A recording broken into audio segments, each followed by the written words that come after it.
Let me now say a few words about today's lecture, and the title is, as you all know, Public Sociology, Involvement, Detachment, and Research on Sport. So this lecture combines the subjects that were dear to the heart of Norbert Elias, who is our patron saint, as you will know, but who are also very important to today's public debates about sport, about engagement, involvement, and about the limits of public debate. Katie Liston is, I would say, wonderfully qualified to discuss these very subjects with us because of her very unique life experience. She is a scholar specialized in figurational theory, in sociology of social processes. She's a senior lecturer at the social sciences of sport at Ulster University, Belfast. And she's a graduate of University College Dublin, worked also previously at the University of Chester, where she co-founded the Center for Research into Sport and Society. Katie is honorary editor of Figurations, which is the newsletter of Norbert Elias Foundation, and she was also managing editor of Human Figurations, which is a journal featuring mostly, even though not exclusively, contributions to figurational sociology. Katie's PhD was in women's sports in Ireland, and one of the supervisors is actually here, Stephen Mennell. The other supervisor is sadly no longer with us, Eric Dunning, and it's good to see how his work still reverberates in what Katie is now studying. Katie is also, and that's the other aspect, apart from being a wonderful scholar specialized in exactly the right theory for the subject, she's also a former elite sportswoman who represented Ireland in international sport. And Katie recently featured in an Irish national television show discussing the experiences of women's soccer players in the 1990s. This was released in July 2024, and the debate about this important impulse to the story of Irish sports and Irish soccer, and I would say sports in general and women in sports in general, is still ongoing. So without any more ado, dear Katie, that's great to have you with us. Thank you that you were able to join us despite the situation that makes it difficult for you to turn your camera on, for example, at the moment. And we are looking forward to listening to your talk. The floor is yours now. Thank you, Marta. And I will certainly turn it on when I'm finished. I'm just conscious that I'm relying on a mobile Wi-Fi signal at the moment. So I'm hoping technology will be kind to us. And hello to everybody where you're all based this afternoon. I really do appreciate your time. It's a very precious commodity in academia, I think, especially increasingly so in the last 10 years. I really enjoyed my last visit to Warsaw. I was saying to Marta before we started, and I send my very best wishes to everyone in the Centre of Figurational Research, because I think it has added, and I'm sure we will all agree, important momentum to the network. And as Marta said, I live and work in the north of Ireland now, but I'm in the southwest of Ireland as we speak, in my parents' home. And you'll have seen from the information on the seminar, and Marta has indeed just mentioned it, that I studied sociology at University College Dublin with Stephen, who is now sitting in his office looking at a picture of himself. It's always good to get one over on your supervisor. I should say I'm presenting ideas that are very much under development today. And I really would welcome your responses. I feel there is a paper in this somewhere, but I'm really only starting to gather my thoughts. So I'll be making some very broad generalizations. Probably, undoubtedly, there'll be some distinctively Irish elements as well, I'm sure. But I migrated from mainstream sociology, as Marta said, to the sociology of sport. And that was owing mainly to the timeliness of the appointment of Eric Dunning as visiting professor in Dublin. And it really was he who introduced me to the subdiscipline. And his influence is definitely felt today, Marta, because I continue to say to my students that sport is one of the most powerful transfer mechanisms for culture, and we cannot give it a free pass. You'll all know, I'm sure, that Elias and Dunning first spoke of the quest for excitement in modern sport, and it revolved around the idea of mimesis and an amalgam of effective and instrumental violence. And in Quest for Excitement, they also developed their thesis on sport as a male preserve. And Eric developed that further in his own work, Sport Matters, as you can see here, in 1999. But since then, I think it's fair to say there's been a generational spurt in the growth of women's sports, which I have described, certainly in the Irish context, as a feminizing spurt, a shift in power relations between the sexes in sport in a more gynaecial direction, leading today, at least, I think, to a position of inharmonious equality between the sexes in sport on the island of Ireland. It's also my pleasure to say that I'm working with Professor Joseph Maguire on Irish-British relations and the role of sport in a new Ireland. And we've argued that there's also a quest for exciting significance expressed in and through sport. I think Joe may be online with us today. This is him doing his thing at the upper house of the Irish government. And behind every emeritus professor is a doctor wearing a red jacket whose shoulder is in the picture. We've argued in relation to that quest for exciting significance that sport involves actual but also symbolic struggles, mimetic battles, the uses and deployment of soft power, and we call this sportcraft. And in particular, we've looked at aspects of a civilizing process in making sense of Irish-British relations through the lens of Olympic and athletic struggles. I could say a lot more about that. It's absolutely pleasurable to be able to work on it. But I'll shift focus a little bit, because I think we could say that we might also consider women's quest for exciting significance in sport. So for today, I want to focus on my work around sport and gender. I found it very challenging at a personal level, but rewarding also at a cognitive level, and especially trying to strike that balance between involvement and detachment in the research space. And at different times, as Marta has mentioned, I've straddled those dual roles, maybe one or two, just to give you some sense. While I was working on my doctoral research in Dublin, I was an elite female athlete, so I was experiencing firsthand some of the subordination of women's sports. Today, I'm researching gendered online hate in football, which is a difficult topic, I think, to be a researcher when you're a woman. And as Marta said most recently, I've been probably engaged in what I call public sociology. So using sociological ideas to try to communicate a better understanding of the historical treatment of women in football in Ireland. And that relates to this documentary, Girls in Green. I'm not sure how many of you are familiar with it, but in preparation for today, I did cut a very short clip, and we have tested this on a couple of occasions now, and we're going to give it a go. It's only about 2 minutes long. It is a little bit slow at the beginning, but hopefully if technology is kind to us, I think it will pick up. But Marta, I will say to you, if there is a problem, you just jump in and let me know, and we can move beyond the video as well. But let's see how we go. Sure thing. Thank you.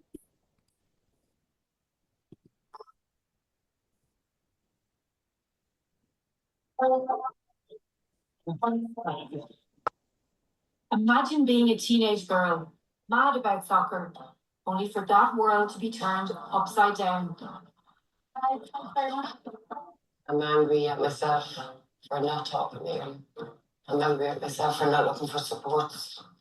But I'm also proud of myself that I have come to tell the story.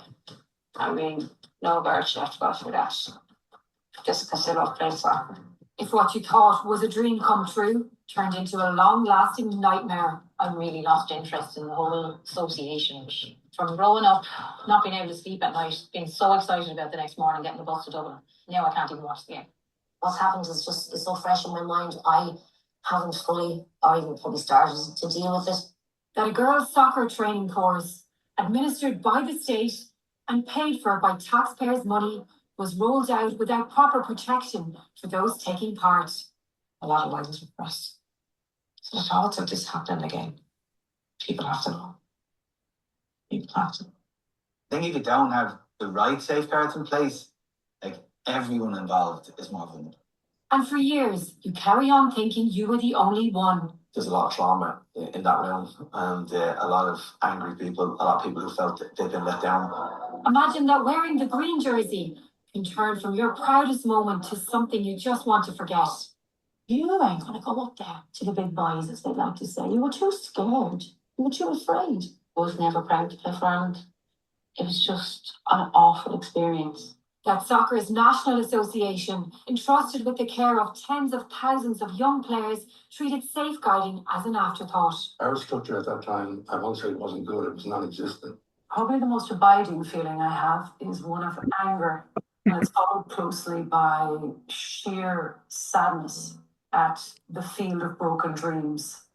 That its early days were buried so deeply in secrecy and fear, it took a 2-year investigation to uncover the shameful beginnings of the women's game in Ireland. You knew it was wrong. You knew it was wrong, but you just had to grin and bear it, so to speak. We had no one there looking out for us. I don't think it was a safe place to be.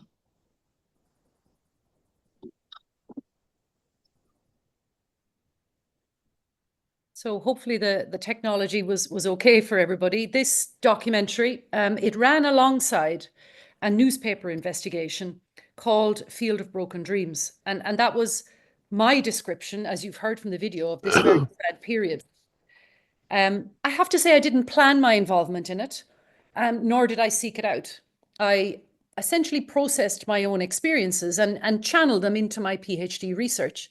And it was one of my motivations for looking at power relations in sport and the stigmatization of women, especially those women who competed in traditional associated male sports. And it also allowed me to transition away from elite sports participation into my academic career. And I stayed involved voluntarily in sport. I went on to do some coaching and administration at club level and so on. In my research, I did foresee generational change, not least because of comparative and historical sensitivity in the training that I had, of course. But I have to say at the same time, I couldn't have predicted some of the specific outcomes in the generational spurt, such as the victory of the Irish women's rugby team over the New Zealand Black Ferns in 2014. And conversely, 3 years later, that members of the Irish women's football team would hold a public press conference to highlight their treatment at what they termed their treatment as fifth-class citizens, as outsiders living the daily history of contested spaces. Change often feels slow, even stunted. But as researchers, when we're seeking to understand and learn from history, especially generational change, conversely, time can often appear more compressed. And I suppose within about 20 years of my doctoral research, the feminizing spurt in sport emancipated some sportswomen from that guilt and shame they felt as outsiders in some of those sports. And there were a few good reasons not to get involved in this investigation. There was the likelihood of online hate, because gender-based online hate is one of the most common features. There was the potential national scale of media coverage and therefore of media infringement in many ways. And that was because the investigation itself was very unique. From what I've been told, it was the first that combined the expertise of the public state broadcaster and a leading broadsheet newspaper. And as an aside, the two journalists, you can see them here, they very recently won Irish Journalist of the Year for this particular work. But professionally, I felt I was in the right place to try to put my expertise to some good use by giving voice and by also helping these two journalists, because they needed assistance, if I can use that term, to contextualize and understand the accounts that were being shared with them. I had a framework, I had a lexicon that I felt could help them to join those dots. And as it transpired, that expertise did prove to be useful, because I was invited to meet the board of the Football Association of Ireland 2 months after the investigation was publicised.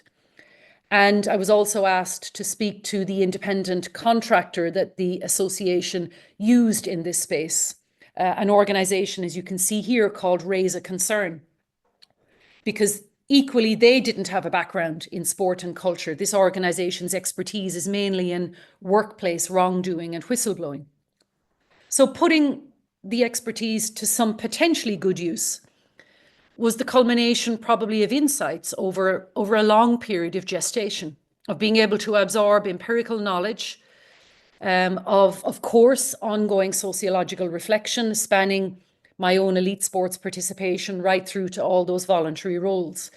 And anyone who engages with media will know that the logic of practice in that sphere does bring opportunities and challenges. Media deadlines are time sensitive, editorial oversight is exerted, and both of those are beyond the control of any one individual contributor. So I was very aware of all of that, but on balance, I felt that there was more to gain by making a contribution. And I was also very aware, I think, of the challenges that this story would pose for men in sport. There was also a risk that younger sports fans mightn't understand the historical legacy, especially when their reference point is today's social standards. And an example of that was some of my undergraduate students 2 weeks ago when we had a session to discuss this and other research. And the kind of words they used to describe their reaction to this were words like mad and crazy. So for these reasons, I also did request from the newspaper that I would have the right to publish my own newspaper piece afterwards, solely written by me without any editorial oversight exerted. So where has all this come from? Well, I mean, in the inharmonious equality between the sexes in sport today, there is a commingling of, I think, what we could call traditionalist, moderate, and more progressive views about equality. And those views don't necessarily fall neatly along generational lines. And by that, what I mean is that we can't assume that younger males might hold more progressive views than older age groups. And we should also anticipate spurts and counter spurts in the overall lessening of inequality between the sexes. And the reason why I say this is a very recent study here in Ireland by Core Research. It poses an important question about the return to traditional masculinity informed by digital influencers. And it's a question it's also arisen for me in my research around online hate in sport, because the findings from this research suggest two patterns that I think are relevant in the context of sport and gender.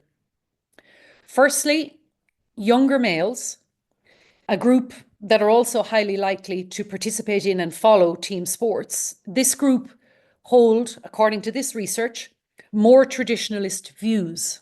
So you can see in the left-hand image, for example, that the percentage of 18 to 29-year-olds in this traditionalist category is higher than in the other four age groups. And when it comes to the issue of equality in particular, this same research is also suggestive of a divide in attitudes between what the researchers called traditionalists and moderates. So nearly all traditionalists involved in this research felt that progress may have gone too far. Half of those with traditionalist views believed men should dominate relationships, disregard women's opinions, and they viewed sexism as exaggerated. And there's also some evidence emerging about differing views or interpretations of equality in the integration of Gaelic games in Ireland. Now, for those of you that might be less familiar with this, there are 3 Gaelic games associations. You can see them listed here on the left-hand side. The Camogie Association is solely a women's only organisation. It governs a stick game called Camogie. The Ladies Gaelic Football Association, again, is a women's only organisation. It governs women's Gaelic games. And the Gaelic Athletic Association down at the very bottom is the oldest, the most preeminent, organised by men for men's Gaelic games. But in the last year, these 3 associations took the decision to establish one association for all, based on equality. Their wording, not mine. And researching this process with a doctoral student, Conor Myler, we've interviewed members of all 3. And what we're finding is that there's some evidence, for example, that changes or potential changes there might be to the current funding model are viewed by some men as a zero-sum game. And at the same time, senior leaders in the largest women's association, the Ladies Gaelic Football Association, they favour a federated structure where the organisation would essentially retain autonomy over the governance of the Women's Gaelic Football Code. And the point here, of course, is that women too are a heterogeneous group. More research will be needed to understand all of this. And coming back to, my newspaper contributions, in writing for the newspaper, I was very conscious of all of these coexisting views. I wanted to provide the journalists and followers of sport with some useful ideas, well, what I hoped would be useful ideas, to help them understand what happened and why, and potentially what might need to change moving forward. I guess in a wider sense, this is part of my journey as a figurational sociologist, grappling, as we all do, with the moral implications of our scientific endeavours. So let me shift gears a little bit now and make a few observations about scientific endeavours, about theory, method and practice. Social psychologist Kurt Lewin's maxim was that there's nothing as practical as a good theory. And in the Eliasian sense, of course, we would say that theory, method and practice are mutually overlapping. And you'll be more than familiar with reality congruence as a means of steering a productive sociological course through these. So something briefly about theory, as it were, and especially in the context of sport and gender, the obvious landing point really is feminism and figurational sociology. And I'm glad, Marta, you said that Florence has invited us, because Florence Delmotte has posed the question, in fact, of whether Elias was an old man feminist sociologist at the end of his career. For hundreds of years, women were rendered invisible in sport and in research on sport. And that was a double exclusion in many ways. And feminists played a very important role in highlighting that underrepresentation. But Elias and Dunning too made a significant contribution, mainly through empirical examples drawn from the emergence and development of men's sports like rugby union and football. And as I said earlier, Eric took that work much further. And it was in the period of growing the subdiscipline of the sociology of sport that some probably pointed intellectual exchanges occurred between Eric Dunning and Jennifer Hargreaves, a critical feminist, in this collection here, published in 1992. These exchanges centred around a number of claims that figurational sociology was gender blind, and that was because women weren't the sole focus of the research, that detachment amounted to conservatism and maintenance of the status quo. And I guess at the heart of this was the fact that feminist theories developed out of political action and practice and were positioned to inform these. Now, much has already been said about this exchange, so I'll only make one or two points. And I think personal relations between the authors played a role in both how the exchange was published and in the tone that was adopted afterwards, because in their introduction to the collection, Eric Dunning and Chris Rojek described Jenny Hargreaves' customary verve, insight and pungency, and her finding that process sociology was woefully deficient when it came to gender. But Jenny was especially annoyed at Dunning's other comments, which were printed in the conclusion of the collection, because she felt that she wasn't afforded the right to respond. The tone, I think, had a dampening effect on the potential there was then. And bear in mind, this was the early 1990s, the potential that there was for a more productive dialogue between feminist and figurational ideas. And I think it would be a very interesting experiment in counterfactual history to ask how different the trajectory of exchanges would be had Elias's book on power balances between the sexes been published in the 1940s as was intended. We will never know.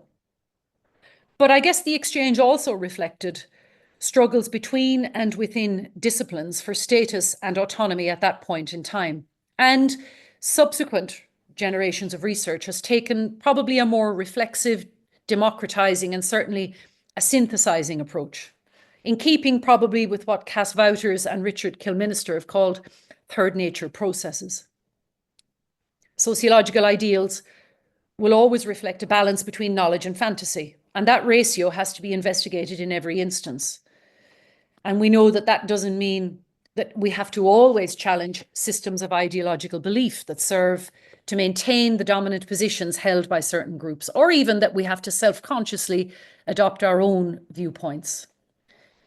The development of a scientific sociology depends on forms of secondary involvement and on a passion for detachment. And in fact, Jenny Hargreaves' words were passionate objectivity. So which brings me to method, if I can use that term. And I've certainly become more conscious over the course of my career about the need, maybe even our responsibility, to respond to the gap between sociological research and the world we study. And some people would say that gap is growing, which of course has very significant implications for the future of sociology. And that's why in today's title, I used the term public sociologist to try to describe my engagements with multiple publics in multiple ways. So, you know, from undergraduate students to doctoral candidates to journalists, policymakers, the general public, especially sports fans in the scenario I described to you, and of course, yourselves, my peers. And early in my career, my focus was on establishing and contributing to the sociology of sport in Ireland. I argued that there was a role for posing critical, you might even call them evaluative questions about the supposed benefits of sport. And that was in 2007. And that work was described 1 year later as idle theorizing by a behavioral scientist working in the Economic and Social Research Institute in Dublin, which is an independent research institute to advance evidence-based policymaking. Those of you from Ireland will know that much of that work relies on the technicist assumption, and the emphasis is probably on workable evidence rather than what they would see as idle theory or even methodological navel-gazing. Being a public sociologist brings a dual responsibility to try to promote a sociological vocation centered around a detour via detachment. And it's especially a challenge when we're trying to use intellectual ideas to shape the research agenda. And that's what I was trying to do in this period of time, and to create space for discovery and method as benchmarks of science. We have to continually establish our position on the blend between involvement detachment, and there are potential knowledge gains as well as losses. And, you know, if I'm being honest, there were times when undoubtedly I felt frustrated at the lack of awareness about women's sports and about the lack of political action or policy action. So, for example, some 14 years passed after the publication of this Irish government report, which I co-edited, before a national policy on women in sport was enacted. And just this week, the Gaelic Athletic Association launched an initiative that claims to use the reach of Gaelic games to promote greater cultural awareness of domestic, sexual and gender-based violence. It's supported by civic groups and by the two women's Gaelic associations that I mentioned to you earlier. But in one of these women's associations, there are live allegations of inappropriate sexual behaviour by male coaches towards female players. And the association in question has been slow to engage with the representative body for the Gaelic players themselves. And I know this because I've had 2 private phone calls with those players this week. It's a difficult pill to swallow, but research around sexism in sport may yet be legitimated by these cases, as was the case for the timing of the AIDS crisis, which unexpectedly made sexuality research more respectable. That was a process that Dennis Altman called legitimation through disaster. Now, I don't like the word disaster per se. I would prefer to describe potentially this scenario more in terms of changing social standards and the associated impact on the acceptability of topics for research. My own journey in this research space has been affected by these changing social standards. This figure here shows the publications included in a review of research on women's sports on the island of Ireland since 1979, so going from left to right along the horizontal axis. The total number of publications is the solid black line, and the proportion of mixed gender and women's only studies are the grey and broken lines respectively. So you can see a clear upsurge in this space, which has been filled mainly by bioscientists. But social scientists have been present in this space since the first spike in and around 2005. And there are potential trials in this space for the researcher. I was struck by Eric Dunning's own admission, and he put this in print. He described his painful realization that a substantial amount of exploitation and taking for granted of females has always undergirded male participation in sport. And I think this realization is now occurring for other men too, as a result, certainly, of the investigation in Ireland. Since the exchange between feminists and figurational sociologists that I mentioned, much of the Europe, I think, and the world has, broadly speaking, moved right. And much of sociology is potentially moving left, again, very generally speaking, because I have to make some generalizations today. And whereas before open and forthright discussions of ideology and involvement in the subject of research were almost taboo, today identity politics and personal truth-making are the norms by which critical researchers, it seems to some, should begin their work. And cast in that light, we can expect figurational sociology to be positioned within what are classed as more traditional sociological approaches for a variety of reasons. The paradigm wars, theoretical pluralism, to name a few. And that's a very interesting paradox, given Elias's tendency to run against the grain, as Jason Hughes has put it. For me, tradition is more than the repetition of that which was done in its time as a response to the specific needs of an era, because tradition always involves continuity alongside change and innovation, because that innovation is born from the past and adapting to today. And our capacity for sociological innovation is made possible to the degree that we as researchers regulate our own drives and emotions, and to the extent that we live, as you well know from Elias's work, in relatively pacified societies. And this awareness, of course, comes directly from Elias's theory of shifting psychic functions. So I would argue that discussions about ideology are not to be excluded in this era of individualization, because it's important to be able to identify the degree to which research contains ideological assumptions and the ways in which it might advocate for change in any direction. Detachment is always relative to involvement and to the structure, values, and interests of groups. The point here is that the various approaches to the problem of values itself is a sociological question, which has emerged in particular social conditions associated with our parent subject. Now, I'm especially conscious of time. So, Marta, if you're okay, I have about maybe a minute and a half or 2 minutes, and then I'll bring this to a close. Is that okay? Absolutely. Super. Let me see, how would I summarize? I mean, I think many people would argue that women have achieved equality in sport in Ireland and maybe even elsewhere. But sociologically, I think I'd probably say something different. And I think it is fair to say that the balance of power has moved in favour of women. Irish society may well be less androcentric, but the overall picture is yet androchal, and it's a bit more complex. And there are differing views on what equality means. Some women feel that a seat at the table is equality. More, following an argument for equity, feel that funding for women should be prioritised, in sport especially. And yet others add succour to the myth that women suffer from imposter syndrome, and therefore it's they that need to change, not the system. And many women and men are discomfited by quotas. And we've seen this especially in the research that we're conducting on Gaelic Games.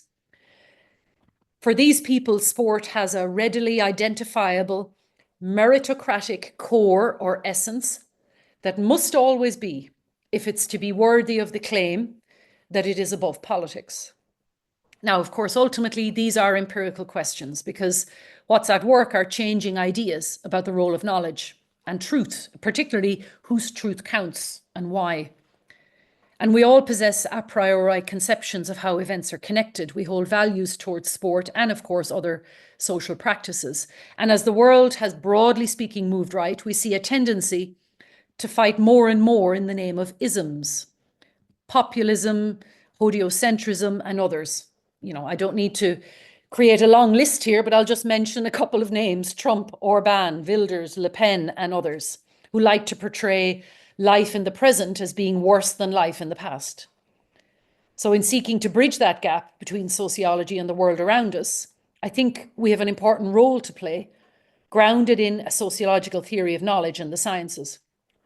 And my own I suppose, anticipatory motif looking forward is that I see that role, the role of a figurational sociologist, as helping to steer a course in research on sport in Ireland between a surge in problem-oriented bioscientific research, which I have to say has a lot of backing from the sports industry, and on the other hand, this ongoing uneven journey towards gender equality, because it clearly is involving spurts and counter spurts, and also changes in individual people's levels of self-control. And one element of that is already underway, I think, which is grappling with the problem of how androarchal dominance was made possible and what this means for ideological questions like what went wrong and what to do better.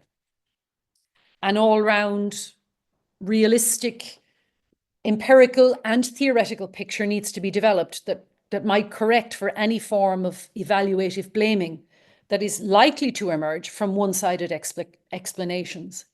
But still, as Elias noted, we can't go too far. Because insofar as one's group is concerned, there's also a point beyond which one cannot go in detachment without appearing to be a dangerous heretic. And I think I'm about to find out now how far I've gone on that journey within this group of friendly people. Thank you very much for your attention. And I'll hand back to Marta. And Marta, I'll try to stop sharing and I shall stick on my video. Follow